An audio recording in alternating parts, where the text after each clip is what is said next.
Texas Republican Congressman Dan Crenshaw is taking heat for sending unsolicited mail-in ballots to voters in his district. Democrats are calling the Texas election integrity law hypocritical because it prevents county election leaders from doing the exactly same thing. James, how can the Texas GOP claim that this is not hypocritical?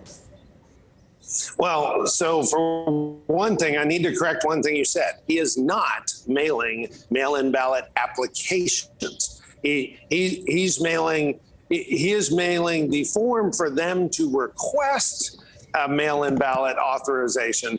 That a lot of folks during COVID wanted to mail out valid ballots or mail out pre-filled applications or mail out applications to everyone. He is mailing out to selected voters or potential voters in the area an application if they qualify. And the limits on qualification are very reasonable. You have to be 65 or over or have a reason that you need to not vote. Okay. Ed Espinoza, do you think this is a case of hypocrisy? It's definitely a case of do as I say and not as I do. And the Texas Tribune story that detailed what was happening said that Congressman Dan Crenshaw was sending vote-by-mail applications to voters, which, by the way, should not be illegal. Everybody should have access to vote-by-mail. Texas is one of only 8 states that has highly restrictive vote-by-mail laws that restrict voting by age and make it really hard for anybody else who don't follow those age requirements to vote by mail. So I'm glad that Dan Crenshaw agrees that people should have access to vote by mail, but the spirit of the law passed by the legislature are to prevent this type of thing. James, Dallas State Rep Jessica Gonzalez called out Crenshaw specifically since Crenshaw supported Trump's claims that mail-in ballots are corrupt. Do you not see the mixed messages here?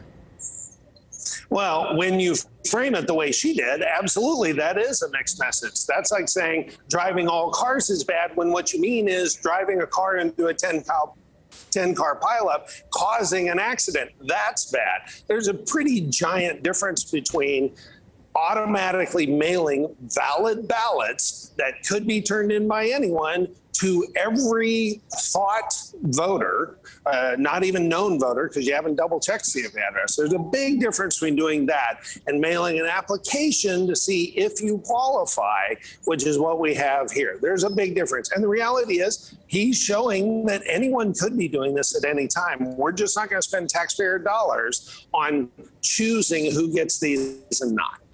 You know, Ed, talking about the politics of this, both for Dan Crenshaw and the legitimacy of this new Texas law, what do you think happens, if anything, with this episode? First of all, nobody's sending unsolicited ballots to voters. There was always an absentee voter application, which is what Dan Crenshaw had sent. And in his own words, he said voting by mail was playing with fire. I'm glad to see he's come around on that and that he doesn't think that anymore, because it's not. Everybody should be able to vote by mail.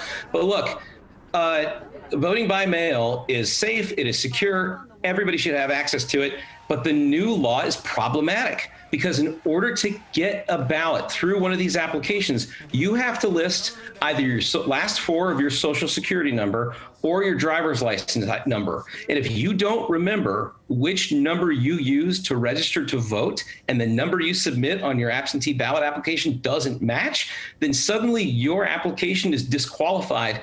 And election officials may not be able to tell you because of the way the new law is written. That's how much of a mess we're in now because of this new law, and it really shouldn't be this way. Okay, well, you know, so far it is what it is. We got to wrap it up. James, Ed, thank you both very much.